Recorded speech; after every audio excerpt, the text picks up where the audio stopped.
Hello, I'm Tom Baring, coming to you from the Rate My Agent offices. Joining me on the panel, Mark, Russell, Tabitha. I'm not going to bother introduce you. You're all just minted bastards who work in real estate. But the main thing is that we've got the Moon Man. Lawrence Mooney is here. Welcome, Lawrence. How does it feel to be sitting next to these real estate titans? Well, it's nice. It feels.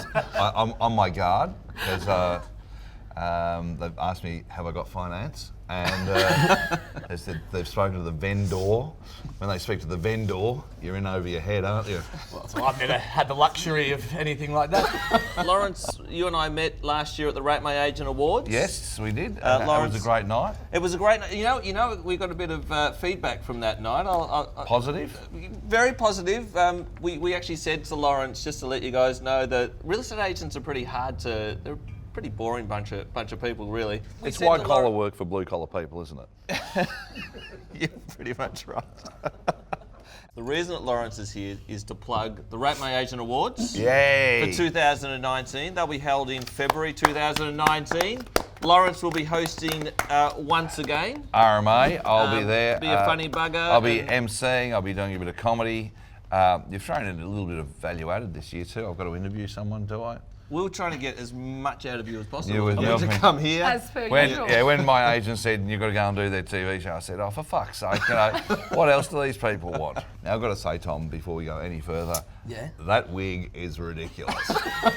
I would get straight back to advanced hair and say, it doesn't even look like hair. Everything's been taken away from me in this intro. My confidence. Let's get to the next fucking segment. These days, many headlines are just clickbait. Take the recent headline about Russell, which read, trustworthy, well-rounded real estate agent named world's top bloke. Turns out the only accurate description was well-rounded. On that note, let's go have a look at some headlines. Remember, if we rate an article, we swipe right, and if not, left. All right, first headline. We're all to blame for looming house market crash. You know you're in trouble when the journo starts off his article with, I was looking to buy a house in Sydney. So obviously he's biased from the start, isn't it? But there's Sydney and there's Sydney. There's Tell us. views of the water, Yeah. and then there's just years of shitness and terribleness forever. Correct. Until you get to about Broken Hill. The Broken Hill's all right. Broken Hill's all right. Oh God, I forgot they were real estate agents. Broken Hill's all right. Close to amenities. Stunning views. Broken Hill is not all Forever right. uninterrupted views from Broken Hill. I'm siding with Lawrence. So this is about the 60 Minutes episode that was on Sunday night, and they were saying that I don't know why we're all to blame. I mean, I'm not to blame. Okay, did you read I'm not it? to blame for the I made house. some It's a load- notes it's during a that pretty article, crap. that story. Take it home, Russell. Show us how it's done. Bricks and slaughter was the headline. This is written by a data scientist. What the fuck is a data scientist? Okay. Mortgage stress, sick not well, lost jobs, less income, 18 months not sold. Australia probably at risk. Not to explain realism, us versus crash. The price is rising, dollar. It was just non-stop negativity. No reason why any of this was happening. It was. I don't rate it. I think it was a whole lot of scaremongering. You know, there will be a market correction, but you know, piss off. We'll agree again. Everyone, do it together. Thank you. Next headline. Why don't landlords allow dogs, but they say yes to kids? Now, Lauren, we've all got kids here except for Tabitha, who has given up now. Well, hang on the way here, I checked. My supermarket wouldn't let me take the dog in. The library wouldn't let me take the dog in, and neither would the local swimming pool let my dog go for a swim in there. So Now, if you are a landlord and you want to keep a tenant forever, never allow a young couple into the house because they either split up or they get married and go on to something better. So what you want is a woman with pets. Or a male with pets. Not a man with pets. Never a man on his own with anything. Men are wrong and dirty. Right. Now, a woman Thanks for who's that. got pets, she's given up the dating game. She's basically resigned herself to a life with cats.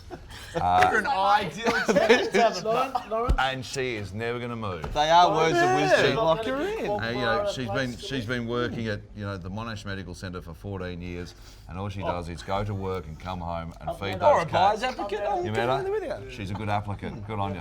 What about Good on you, Alison. I like the state you left the place in, and thanks for the water feature. Can't say no to kids. Yes, you can. I don't think you can say no to kids. It's against the law. You can discriminate. I can just say you were unsuccessful in this application. Come on. Yeah, you can, but you can't say because you Can't say out loud. Why don't landlords allow dogs? But they say yes to kids. I agree. Why don't they allow dogs? Yes. Yes. Yes. Yes. Yes, I agree. Last week, Russell wrenched the property tycoon title out from under me, and I was in shock. But then I thought, a real estate agent slipping a title out from under someone's nose? Well, no, that does make sense. Anyway, last week we tipped on 20A Wave Street in Elwood. Lawrence, are you a tipping man? I am a tipping man. I'm a pretty good tipster. How many bedrooms are we talking here? 3 bed, 1 bath, 2 off-street car parks. 2 off-street car parks, 1 bath, study? Oh, probably you can study anywhere. You can study in the garden if you so choose. No, when I say study, a place where a man goes to watch the internet. No, What but do you think it's worth? I would say that'd be pushing 1.85. I'd rent it to a single mother with 5 children, that place. Well, let's have a look at our tips. Russell tipped 1.23 mil. Tabitha 1175. I tipped 1275. And Tommy tipped 1.3. And Lawrence, you tipped 185. Beach, beach, beach! Coffee, coffee, coffee! Oh, jeez. Looking good. Looking good. Auctioneer's got Tourette's. He was actually a great auctioneer, Sam Gammon. I on the know Sam, weekend. yeah. Sam is a good auctioneer. So I'm over to you now, boys. 1,175,000. Thank you for your opening bid at 1,175,000, and I bid now at 1,175,000 at 1.2. At fairly bid at 1.2. At 1.2, we've hit the reserve At the already. reserve already on the We're market. at reserve. We are selling the property. Easy sale for him. You love that, Russell. You love it when they call it on the market early. It makes you look good. Always go inside and refer, Mark. Always.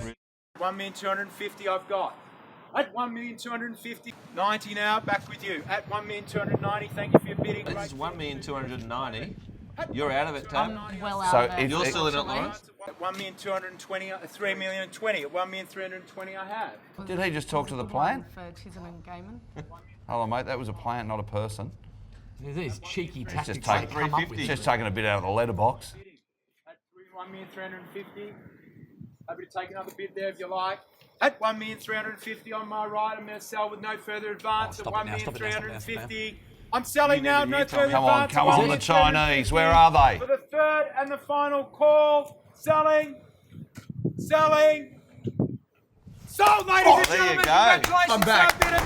Well done, I'm Tommy. Let's take a look at the leaderboard. If Russell continues to win this thing, we will donate the money to charity. Yeah, the Heart Kids Australia. Heart Kids Australia, is Yep. that your charity? Okay, absolutely. fantastic. So everyone out there, well, really don't beat Russell because we'd like to give it to charity, which is a really Have great you thing lost to do. some weight, So- Russell? No. Recently? No. Because you are bursting out of that suit. Look at that. I Those buttons am are flying. screaming like bolts on a Flying. collapsing bridge. TV does put weight Hard on you. job, those buttons. No, always said the that's whole not time TV. that we're That's a out in tiny suit That's- on a man who's gone to lunch one too many times. So the Gold Class movie tickets will be sent out to the weekly winner. Russ, as the current leader on the Property Banter panel, take it away, the next property. Monami Avenue Hyatt, recently, last sold in 1995 for 113,000. Currently quoting 7 to 750. What do you reckon? Wow, all right. Can I Get tip on into it? it. You can tip on it. Get in it. Got to download the app. 911K. 911K. You're not meant to tell everyone you tip, but that's all right. You can tell people Really? you tip. I'm going, I reckon 911. 9/11. You've chosen out of all the numbers to put together, you decided to go 9 and 11 in the month of September. It's not significant, is it? Not at all. Now, a couple of years ago, our good friend Lawrence here appeared in his very own one-man show, Lawrence of Suburbia, which did a deep dive into Australia's relationship with the burbs. Let's have a look. Come with me.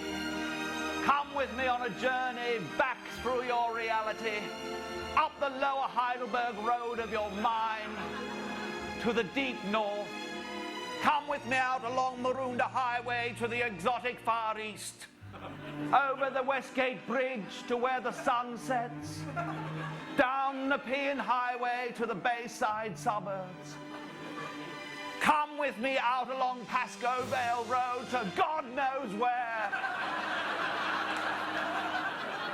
Come with me back through the glittering jewels of your memory and onward to the fecund, fenced oasis that is suburbia. Come on, man! I loved growing up in the suburbs. I wanted to get out of there as soon as I could, but that's the nature of, growing up and wanting to shake something off. I believe you're a Bayswater boy, which you summed up quite well in your show. Let's take a look. Bayswater is a cruel and brutal place where good men die like dogs. Hunter S. Thompson. It's unique in that it's set in the foothills of the Dandenongs. It's got beautiful panoramic views. If it snowed heavily on the Dandenongs, Bayswater would be like Aspen, Colorado. Cynical. But it doesn't snow heavily on the Dandenongs. 2 freak storms a year doesn't qualify. And so Bayswater's an industrial wasteland. Have you been back there, Lawrence? Have you been? Your mum still lives in Bayswater. I still have a fondness and a deep affection for it. My mum still lives in Bayswater. Lovely. So yeah, she's still out there. She's one of 3 places, Mum. She's at Our Lady of Lourdes Church, Aldi, or at home. Gotta love Aldi. Gotta love Aldi, yeah. What did you buy at Aldi, Mum? Oh, some ginger butternut snaps from Poland and a tennis ball launcher. My father lives in Bayswater. Terrific out there. We paid 117 for this property about 18 years ago. Apparently worth that now. That's right. If a hurricane went through Bayswater, it'd do up to $10 million worth of improvements. What about investing in these areas nowadays? Obviously, when we grew up, it was a little bit different. But they're really highly sought after now. I don't know where I heard this bit of real estate advice early on, but it was buy where you can afford and rent where you want to live. And so I followed that Young process. Tabitha's advice right here. That's What's it called again, Tabitha? Rent vesting. Rent vesting. So I got into that very early on, and in terms of investing in the suburbs, it's very affordable. And when we have investors come to us asking where the best place is to buy real estate, we always ask them what their goals are and also how much money they have to spend, because that will determine where we suggest for you to park your money. I'm not going to... also your risk appetite. Do you know what? You got Mitchum written all over you. They're not the suburbs anymore. They're the middle. Oh, they're the suburbs. Well, Mitchum's like $1 million suburb. Yeah, that's right. It's And you've got the crazy. train lines through there. You've got Aldi and shopping infrastructure and transport. You've got Aldi in Mitchum. You've got all these places. Is that making it $1 million We're bucks? gonna be You got Aldi, you got a mill. You people would talk up a dry dunny in a desert, wouldn't you? Seriously. Talk about learning how to roll a turd in glitter. You don't like Aldi. You You people. You've been people are the famous for too worst. long. How does that make you feel? I don't know You what that intimidated? is. No. What about that too? No. How do you feel? I bet you sweaty armpits. No, just how do you feel? Smelly. Yeah. Bewildered. Intoxicated. Well, for one man, this was a successful tactic that scored him a $2 million house in Ripponlea. Have a look. He used a unique strategy of upping bids every 10 seconds while holding his arm up for the entire auction. The successful bidder said it was part of his strategy to let other bidders know that he was really keen and an effort to put them off. As soon as they bid, he bid straight up against them by $1,000, waited 10 seconds, then bid another $1,000 against until he hit his final price. Auctioneer Gary Peer, who has been in real estate for 36 years, admitted that he was stunned. How does that make you feel, Russell? I think it's a great tactic. Well done. He's our banana. He's one of the best bananas we've had of the bunch. He's unreal. And that's your show for this week. Don't forget, we want you in on the banter. Any clips, stories, or suggestions, just send them in. Lawrence, was it as good for you as it was for me? Yes, it was tremendous. I'll never forget it, especially where you had your hands in the air. That was weird and unique. That's right. That was great. Thanks a lot. Thank you Thanks for for coming. coming. I'll Well see you done. next week. Well done, everyone. Beautiful work. See you next week. Sale of the celebrity. Go. Oh, he's so much better than you.